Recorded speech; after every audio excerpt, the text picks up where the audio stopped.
Баршаңызға сәлем достар. Бүгін сіздерге мега шоколадты, өте биік жұп-жұмсақ, ең бастысы миксерсіз жасалатын пирогтың рецептісін ұсынамын. Видеоны соңына дейін қарап, менің YouTube каналыма тіркеліп, қоңырауша белгісін басып қоюды ұмытпаңыз. Шоколадты пирогты жасау үшін ең алдымен сұйық ингредиенттерді біріктіруіміз қажет.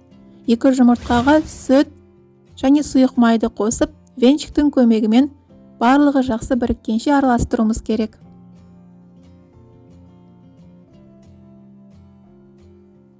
Енді құрғақ ингредиенттерді біріктіреміз. Бізге ұн, какао, қамыр қопсытқыш, тұз және қант керек. Барлығын жақсылап араластыруымыз қажет.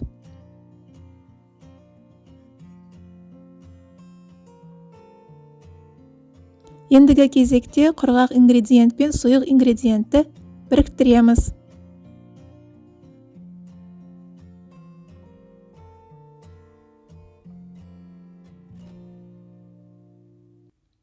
Енді венчиктің көмегімен жақсылап түйіршіктері қалмайтындай етіп араластыруымыз қажет.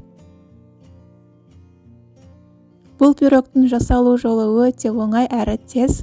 Ең бастысы миксерді қажет етпейді. Осындай қоймалжың әдемі қамыр шығады. Пирог өте шоколадты болу үшін мен 1 плитка шоколадты майдалап турап ішіне қостым. Сіздерге де қосуға кеңес етемін. Өте дәмді болып шығады. Грек жаңғағын майдалап турап салып жүрсеңіздер де болады.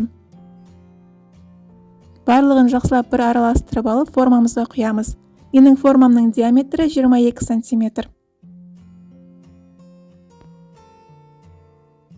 180 градус қызып тұрған пеште 40-45 минут пісіріп аламыз.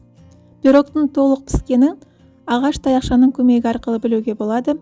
Ортасына қарай салып көрсеңіздер, егер құрғақ болып шықса, онда толық пісті деген сөз. Мінекей пирог дайын болды. Енді толық суығаннан кейін ғана кесеміз.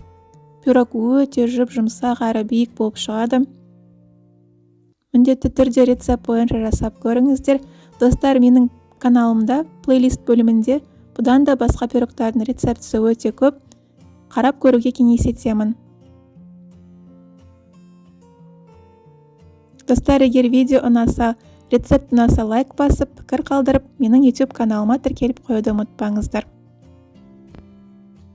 Ас болсын, сау болыңыздар.